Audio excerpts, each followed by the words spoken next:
Now, I know one of the things that's been in the kind of talk a lot about is, especially after the Confederations Cup, it seemed like a lot of the U.S. national team players, I guess, kind of looked like the world seemed to maybe respect what I guess the play more. Is that something you've seen in talking with other people after the Confederations Cup? Definitely, but I think it's always been there. It's just a matter of us, coming out and grabbing and saying, hey, listen, we deserve this amount of respect, so on and so forth. But for me, I think respect as a whole is just a word. When you get on the field and a lower team beats you, there's no. It's just a matter of winning. That's what it's all about. Winning. I think we have to understand that.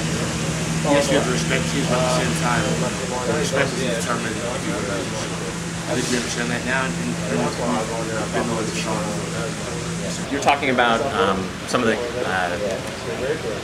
the differences in terms of the path to success for yourself and some of your teammates, and also the respect some of the players, the U.S. players have seemed to have gotten since then. I know there's a lot of rumors going around about maybe Clint Dempsey moving to Everton, etc. And of course, one of the big topics is where you're going.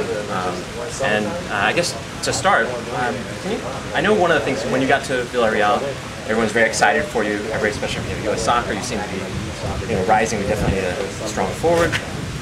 So can you explain a little bit, I guess, what happened in the sense that everybody was excited you were there, you played a couple games, you did well, and then you were loaned up to Xeres, and then the whole point, we were all on the pressure for playing time. So what exactly happened there that didn't translate into, obviously, what every player wants? Well, I think it was just a bit mistake, a lot of errors on a lot of parties' parts, myself included. I think I stepped into a situation I didn't really know about that much, but that's how you learn as a player. So hopefully I can rebound from this.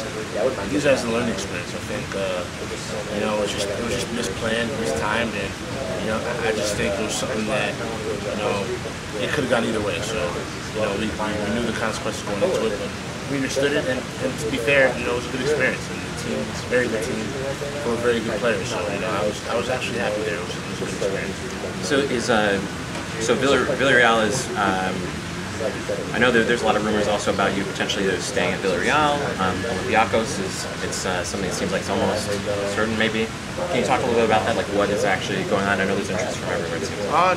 Nothing's really anywhere at the moment. Everything's just basically at a standstill. It's just a matter of choosing the right place where you want to go and you feel you're successful. Nothing's far along, nothing's short of long. There's no teams in the league or anything like that. I just want to make sure that wherever I go, it's a team that, a coach that wants me there and who wants to play me. So I think that's a situation any player you see in that and that's just what I'm looking for right now. I know that at least some of the team names are like Olympiakos, Fulham, and they're also just staying at Villareal. Do you think that you have an equal chance for playing time at all those clubs? If you were to, I think, I think there's a chance of playing time, of course, but what I'm looking at right now is if I want to be a part of the U.S. national team, if I want to play consistently in those games, I have to make sure that I'm playing every weekend at a high level. So, for me to go to Villareal, I think it'd be great. I would love to play there and be a part of that group there, but for right now, I want to go to a place where the coach feels that I can step in and do something right away. Villareal is a bigger club in terms of they don't rush their players and that sort of thing. So as happy I am with that, if it was at any different time, it would have been a perfect situation. Right now the World Cup's coming along. I just can't afford to go through the motions. I have to make sure I was under the impression, and I think probably some fans who follow you quite a bit, was that Villareal was kind of getting rid of some of their strikers, at least in the interim, and that might be a good reason to stay and maybe get a chance to play. Is that not the case, or are they?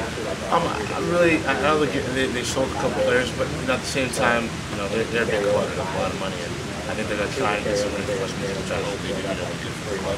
But for me, I love the place, I love the players there. It's a great place to play. But right now, if I want to be the player I know I can be, and hopefully play for them, I think it's important that this year I play. So, and what do you think, out of all those clubs, and which one kind of fits the style that at least you've had, and the one that seems like you're developing? I think it's perfect. In terms of just my overall movement. coming off the ball, I think it's helping me a lot. You know, it's just a different game. It's a different, the way they play is very technical, so I think it helps me improve in those aspects as well. So I'm excited.